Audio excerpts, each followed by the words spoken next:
Vous voulez perdre du poids, vous avez pris votre décision, mais votre entourage semble toujours poser des obstacles, des remarques, des tentations ou un manque de soutien. Pourquoi cela arrive-t-il? Et surtout, comment gérer ces situations pour rester aligné avec vos objectifs? Bienvenue à toutes dans cette toute nouvelle vidéo. Aujourd'hui, on va décortiquer ce phénomène et je vais vous donner vraiment des solutions pour avancer malgré tout. Vous le savez, c'est assez mis en avant sur les réseaux sociaux. On est la moyenne des 5 personnes que l'on côtoie le plus. Il est important d'évoluer, de grandir, d'être dans un environnement propice pour maximiser vos chances d'atteindre votre réussite. Et pour cela, il est important de côtoyer des personnes qui ont parfois le même objectif que vous, qui comprennent votre objectif et aussi qui comprennent votre démarche de vouloir évoluer, progresser, changer, etc. Aujourd'hui, malheureusement, si vous évoluez avec un entourage qui ne vous comprend pas, qui ne vous soutient pas, qui peut-être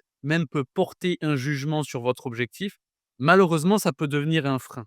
Et puisque ça peut devenir un frein, vous aurez plus ou moins tendance à abandonner l'objectif que vous vous étiez fixé. Et on va voir pourquoi aujourd'hui votre entourage peut devenir un frein et les solutions qu'il existe pour pouvoir pallier à cela. Il existe 3 raisons qui font que votre entourage peut devenir un frein. La première raison, c'est la peur du changement. En effet, quand vous changez, cela peut créer un inconfort pour les autres, qui ont peur parfois de perdre une version de vous qu'ils connaissent bien. Aujourd'hui, peut-être, vous êtes dans une situation A et vous souhaitez arriver dans une situation B. Peut-être que votre manière de penser actuelle sera différente de votre manière de penser dans peut-être 3, 6, 9 mois. Et en fin de compte, les personnes qui vous ont connu, les personnes qui vous connaissent avec l'état d'esprit du moment, vous connaissent avec votre situation personnelle du moment, avec votre physique du moment.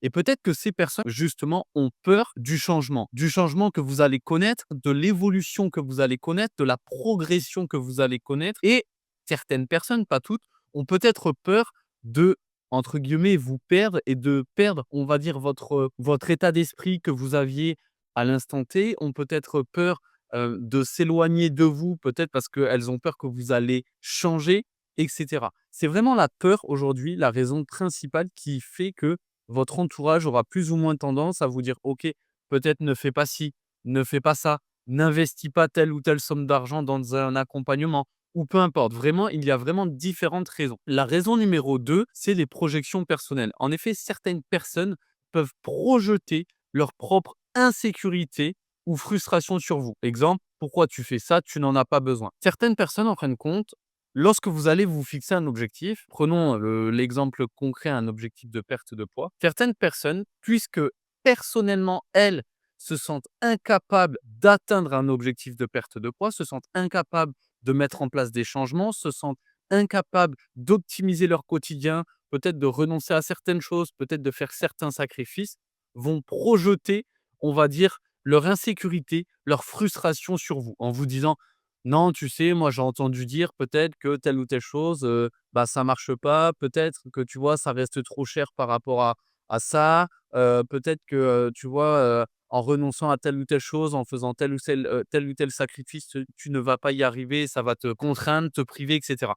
Ces personnes vont vraiment se projeter et projeter toute leur insécurité, toute leur frustration sur vous et ça peut, si vous n'avez pas le bon état d'esprit, si vous n'avez pas la force mentale et un certain caractère pour, entre guillemets, vous imposer, dire: «OK, bah, c'est mon objectif personnel, ce n'est pas le tien, donc tes insécurités, tu te les gardes pour toi» et si vous n'avez malheureusement pas cette force de caractère, vous risqueriez malheureusement de passer à côté de votre objectif, d'abandonner votre objectif, de le revoir parfois même à la baisse ou toute autre chose et c'est pour ça que c'est important de comprendre les insécurités de ces personnes mais se dire que ce n'est pas parce qu'elles ont des insécurités par rapport à elles-mêmes et peut-être même par rapport à leur incapacité d'atteindre elles-mêmes un objectif ou de se fixer elles-mêmes un objectif, que ça doit vraiment avoir des répercussions sur le vôtre, sur l'atteinte de votre objectif.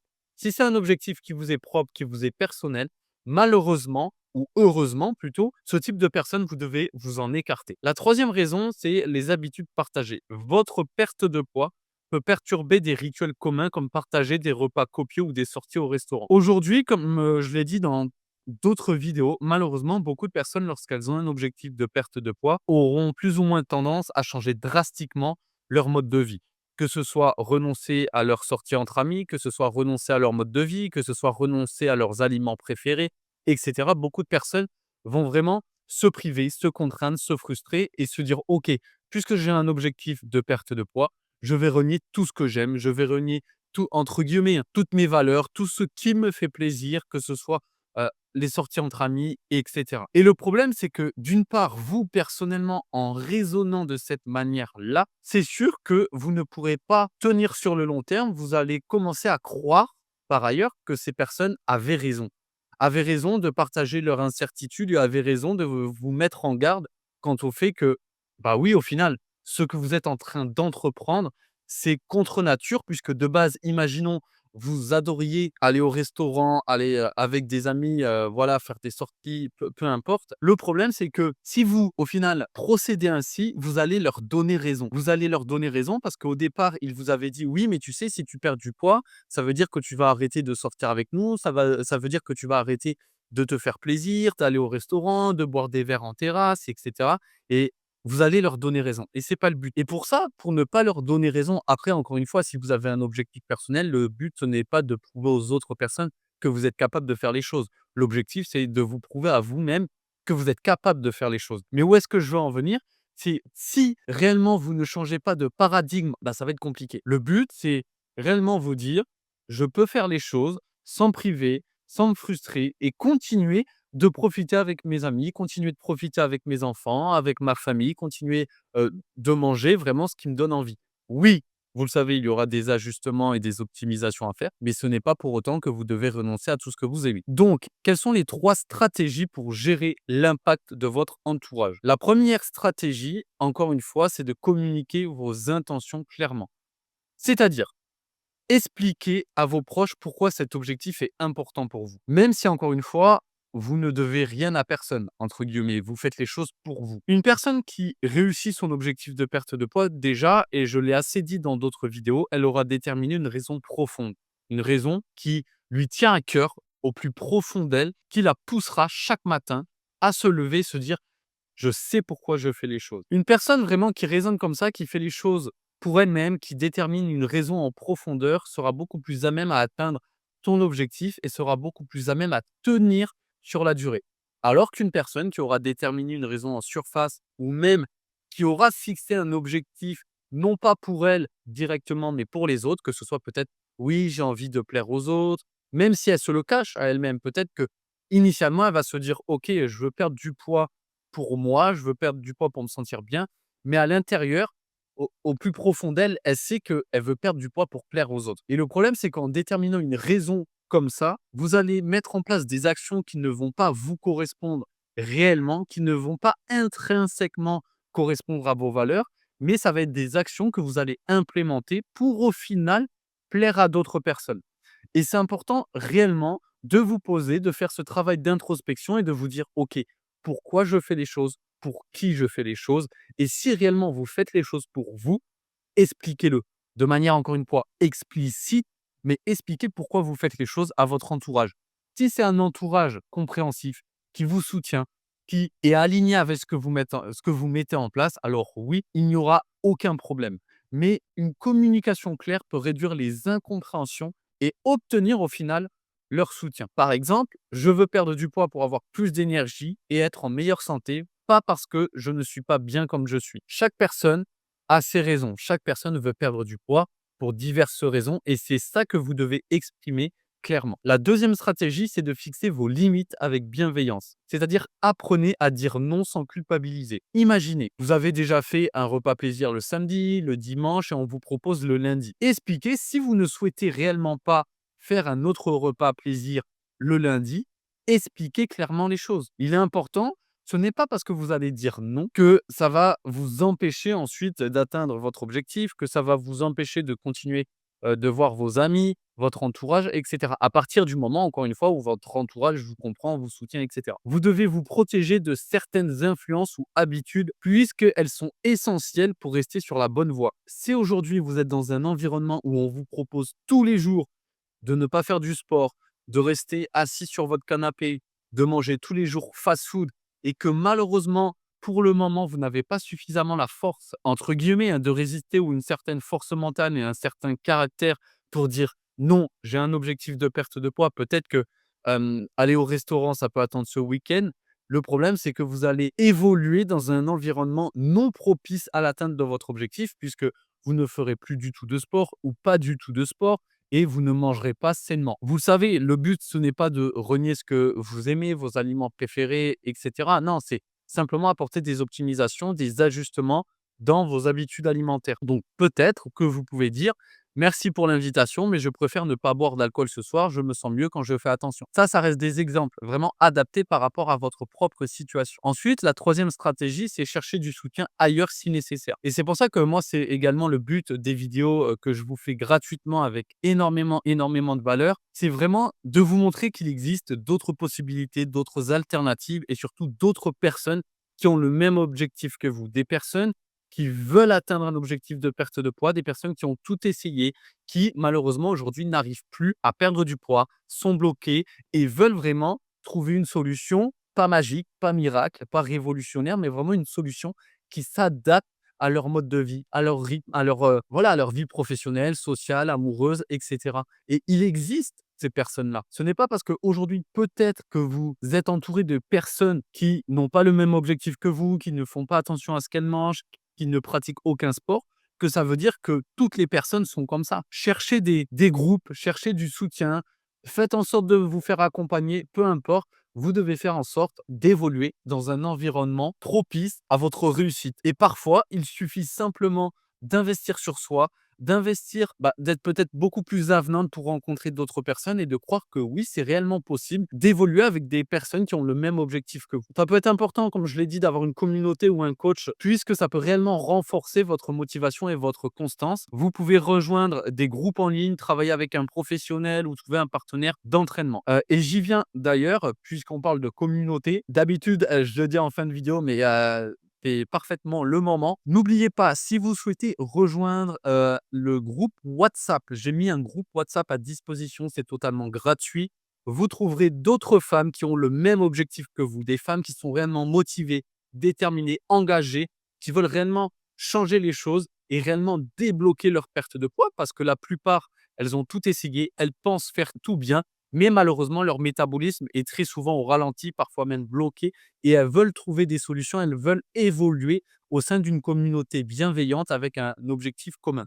Donc sous cette vidéo, dans la description, je vais vous mettre le lien pour rejoindre le groupe WhatsApp. C'est entièrement gratuit. Ensuite, pour toutes celles qui, sont bloquées dans leur perte de poids, qui ont tendance à croire que leur métabolisme est bloqué, pour toutes celles qui voient également que malheureusement, malgré tous leurs efforts, malgré le fait qu'elles fassent tout bien, elles ont tendance à rester bloquées dans leur perte de poids, elles rencontrent une phase de stagnation. Je vous invite à réserver votre appel bilan offert, c'est entièrement offert. L'objectif, c'est simplement de faire un point sur votre situation, c'est-à-dire analyser ensemble quel est votre objectif, quelles sont vos éventuelles problématiques et blocages du moment et vous dire si, en fonction de votre situation, je suis en mesure de pouvoir vous aider. Dans tous les cas, vous repartirez avec votre plan d'action entièrement personnalisé, même si vous décidez de ne pas poursuivre et de ne pas rejoindre l'accompagnement. Comment rester ancré dans vos objectifs? Il y a 3 étapes à respecter. La première étape, c'est de vous rappeler votre pourquoi, c'est-à-dire posez-vous régulièrement la question: «Pourquoi est-ce que je fais cela?» Qu'est-ce qui vous motive chaque matin à vous lever et à vous dire: «Je veux perdre du poids»? Ça, c'est une raison, encore une fois, personnelle. N'allez pas vous diriger vers une tierce personne en lui demandant: «Est-ce que tu peux me dire pourquoi je perds du poids, Est-ce que» non, c'est vraiment quelque chose qui doit être personnel, qui doit venir au plus profond de vos tripes pour que vous puissiez vraiment rester motivé, discipliné, puisque la motivation, ça va, ça vient. Parfois, elle est ultra haute, parfois, il y a plus du tout de motivation, alors que la discipline, si vous êtes réellement discipliné, c'est vraiment sur le long terme. Et pour rester discipliné, pour maintenir votre vision sur le long terme, vous devez réellement vous rappeler de pourquoi vous avez commencé les choses. La deuxième étape, c'est pratiquer l'autocompassion. Imaginons, vous implémentez des choses, des actions, des nouvelles stratégies, des nouvelles méthodes, ça marche. Vous allez être super contente. Mais imaginez l'inverse. Imaginez vous implémentez de nouvelles stratégies, mais ça ne fonctionne pas. Au lieu de vous dire: «Je suis nul, je ne suis bon à rien, j'ai pas réussi, j'arrête mon objectif, c'est pas pour moi. Au final, toutes les personnes qui me disaient que j'étais incapable d'atteindre mon objectif, bah, elles avaient raison». Non, au lieu de ça, ne vous jugez pas, même si parfois vous flanchez, même si parfois vous manquez de motivation, même si parfois vous n'atteignez pas votre objectif ou votre micro-objectif de la semaine, ne vous jugez pas. Comprenez. Au lieu d'essayer de réagir émotionnellement parlant, essayez de réagir de manière rationnelle, de manière pragmatique, de manière analytique. Et comprenez pourquoi peut-être ça n'a pas marché, afin de ne pas reproduire les mêmes erreurs par la suite, lorsque vous allez implémenter une nouvelle stratégie, lorsque vous en aurez appris plus sur votre manière de penser, votre manière de réagir, lorsque vous en aurez appris plus sur comment réagit votre corps en fonction de telle ou telle stratégie ou telle nouvelle méthode que vous aurez mis en place. Mais ne vous jugez pas. Ce n'est pas parce que vous n'avez pas réussi que ça veut dire que vous êtes une bonne à rien. Non, ça veut simplement dire que la stratégie, la méthode, l'alternative que vous avez mis en place ne fonctionne pas. Mais il existe d'autres alternatives, d'autres possibilités, d'autres tentatives. La troisième étape, c'est de créer un environnement favorable. Encore une fois, ce que vous pouvez faire, quand je parle d'environnement favorable, on va mettre de côté l'aspect communautaire, l'aspect se faire accompagner, et cetera. Mais ce que vous pouvez faire pour créer un environnement favorable, au niveau de l'alimentation, c'est par exemple de préparer vos repas à l'avance, garder des snacks sains à portée de main et éviter de stocker des aliments tentants chez vous. Très souvent, pour la plupart des personnes, lorsqu'elles mangent de manière malsaine, très souvent, c'est par refuge. Qu'est-ce que j'entends par là? Aujourd'hui, la part stress, la part vraiment psychologique est d'autant plus représentative dans la société dans laquelle nous vivons. C'est-à-dire, de plus en plus de personnes sont stressées, de plus en plus de personnes manquent de confiance en elles, et cetera. De plus en plus de personnes, sont vraiment ressentent une certaine surcharge mentale, que ce soit à cause de leur famille, à cause de leurs amis ou même à cause de leur, travail. Et cela peut se manifester au niveau de l'alimentation. Imaginons, vous êtes stressé, bah, c'est vrai que c'est beaucoup plus simple, de se réfugier vers, par exemple, une tablette de chocolat assis sur son canapé, regarder Netflix, par exemple, parce qu'on cherche une gratification instantanée, on cherche un, un sentiment de bien-être, de bonheur instantané et donc c'est l'effet dopamine, l'hormone dopamine va pointer le bout de son nez, comme on dit, mais parce que vous voulez vraiment avoir ce sentiment de bien-être rapide. Beaucoup de personnes vont raisonner comme ça va être vraiment de manger émotionnellement. C'est-à-dire, elles vont se dire: «Bon, bah, je suis dans cet état émotionnel, du coup, je vais me servir de la nourriture comme réconfort». C'est beaucoup plus simple que se dire: «Je suis stressé, peut-être, bah, je vais aller au sport. Je vais aller au sport pour me déstresser, pour me vider la tête». Peut-être que si avant, j'avais analysé le pourquoi du comment, si avant, j'avais analysé que quand je suis stressé, peut-être, je vais me diriger vers du Nutella, bah, ce que je fais, c'est qu'en amont, je vais acheter une autre pâte à tartiner qui est beaucoup plus saine, OK? Et forcément, si vous procédez ainsi, si vous êtes proactive et déjà en agissant en amont, lorsque, imaginons, un nouvel état émotionnel survient, lorsque peut-être vous allez rencontrer une mauvaise journée, que là encore une fois, vous serez stressé, vous aurez tendance de base à vous dire: «Bon, bah, je vais me ruer vers le Nutella». Vous vous direz: «En fin de compte, je n'ai plus le Nutella chez moi. J'ai acheté cet aliment à la place. Je sais qu'il est bien meilleur, pour ma santé. Du coup, bon, bah, je peux le prendre». Et en fin de compte, c'est ça une personne qui est proactive, c'est qu'elle pense déjà, entre guillemets, à ce qui peut arriver de pire, très souvent, et elle met déjà en place des actions pour. Donc pourquoi cette approche fonctionne? Parce que en soi, vous restez en contrôle de vos décisions, même dans un environnement difficile. Vous apprenez à mieux communiquer et renforcer vos relations. Vous créez une dynamique positive pour vos proches qui peuvent être inspirés par vos changements. Vous devez savoir que vous ne pouvez pas contrôler le comportement des autres, mais vous pouvez contrôler vos réactions, vos émotions et vos choix. Et encore une fois, c'est le principe même du stoïcisme, c'est vraiment se concentrer sur ce que vous pouvez contrôler et ne pas vous concentrer sur ce que vous ne pouvez pas contrôler. Donc le comportement des autres, ce qu'elles pensent de vous, leur manière d'agir, et cetera. Mais par contre, vos réactions, ce que vous laissez rentrer dans votre tête, vos actions, ce que vous allez implémenter dans votre quotidien, c'est ça aujourd'hui que vous pouvez contrôler.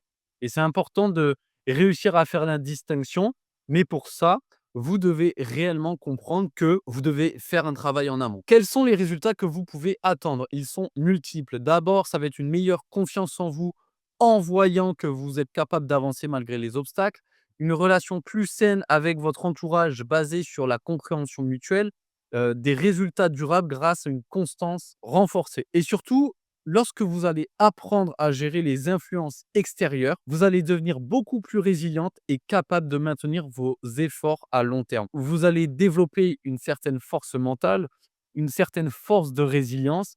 Et en fin de compte, puisque vous aurez déterminé un objectif personnel et que vous savez pourquoi réellement vous faites les choses et que dans votre tête, et si mon entourage ne me soutient pas, ne me comprend pas, puisque mon objectif est réellement personnel, j'en ai besoin pour mon évolution, ma progression. Si ce même entourage ne me comprend pas, je le mets de côté. Et je suis prête à faire venir de nouvelles personnes dans mon entourage qui ont la même vision que moi, qui ont le même objectif et qui surtout me comprennent. Et c'est important de garder cette vision en tête, surtout si vous voulez progresser, évoluer. Quelles sont les 3 actions, simples pour commencer dès aujourd'hui?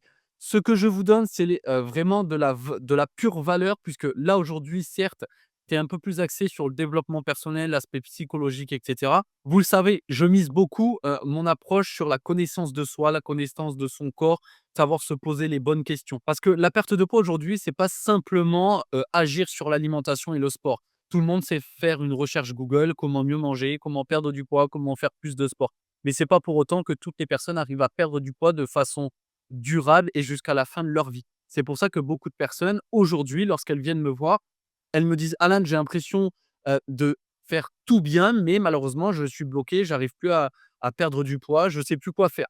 Et en fin de compte, lorsque je regarde entre guillemets «leur environnement», ça va pas. Que ce soit leur entourage ou même l'aspect psychologique, leur manière de penser, leur état d'esprit, leurs croyances limitantes, leur aspect récupération, sommeil et cetera. Il y a vraiment beaucoup de choses à apporter en termes d'ajustement. Et aujourd'hui, même si c'est un peu plus axé sur le développement personnel, vous devrez vraiment prendre en compte tous ces éléments-là. La première action, c'est d'identifier les influences négatives dans votre entourage. Prenez conscience des comportements ou remarques qui vous freinent. Notez-les pour mieux anticiper vos réactions. Encore une fois, c'est agir de manière proactive. La deuxième action, c'est d'avoir une conversation honnête avec une personne clé. Expliquer vos objectifs à une personne de confiance et demander son soutien. Encore une fois, si vous sentez réellement que cette personne peut vous aider à grandir également. Dites-lui par exemple: «C'est important pour moi et ton soutien m'aiderait beaucoup». Si aujourd'hui, vous vous sentez seul et que vous avez besoin d'avoir un soutien, au quotidien, vraiment avec une personne qui partage votre quotidien, pas peut-être une communauté en ligne ou un coach ou moi si vous décidez, de vous faire accompagner, peu importe. Vraiment si vous avez besoin d'une personne au quotidien qui reste avec vous au quotidien, bah, parlez-lui-en, que ce soit peut-être, votre mari, que ce soit, peut-être un ou une collègue de travail, votre meilleur ami, peu importe, OK? La troisième action, c'est, de rejoindre une communauté ou trouver un allié. C'est-à-dire entourez-vous de personnes qui partagent vos objectifs ou qui vous inspirent, comme je l'ai dit, et rejoignez un groupe en ligne, travaillez avec un coach ou trouvez un ami motivé. C'est pour ça qu'aujourd'hui, moi je sais que beaucoup de personnes me rejoignent, heu, pour avoir certes l'aspect, suivi, l'aspect coach et cetera, mais surtout pour avoir un soutien mental. Parce qu'aujourd'hui, beaucoup de femmes ont tendance à s'oublier elles-mêmes par leur quotidien, par leurs enfants, par leur famille, par leur mari, par leur activité, professionnelle, ont tendance à croire qu'elles ne sont plus capables de faire les choses, ont tendance à se dire: «OK, je fais tout bien, mais je suis complètement bloqué, je suis complètement désemparé, je sais plus quoi faire. Ça fait des années et des années que j'essaie de perdre du poids, mais je n'y arrive plus, donc j'ai besoin de quelqu'un». Et moi, mon objectif et c'est ma manière de voir les choses, c'est pour ça que mon objectif, c'est vraiment de leur apporter tout le soutien dont elles méritent, aussi bien par la transformation physique, mais aussi par la transformation et le soutien mental, psychologique, physiologique et cetera. En conclusion, n'oubliez pas que vous pouvez réserver votre appel, c'est entièrement gratuit. L'objectif est de débloquer la situation en fonction de où est-ce que vous en êtes aujourd'hui et n'oubliez pas de rejoindre le groupe WhatsApp, c'est entièrement gratuit. Tous les liens seront dans la description de cette vidéo et pour la réservation de votre appel, je mettrai également le lien dans les commentaires épinglés. Nous, on se retrouve pour une prochaine vidéo. Prenez soin de vous. Ciao, ciao.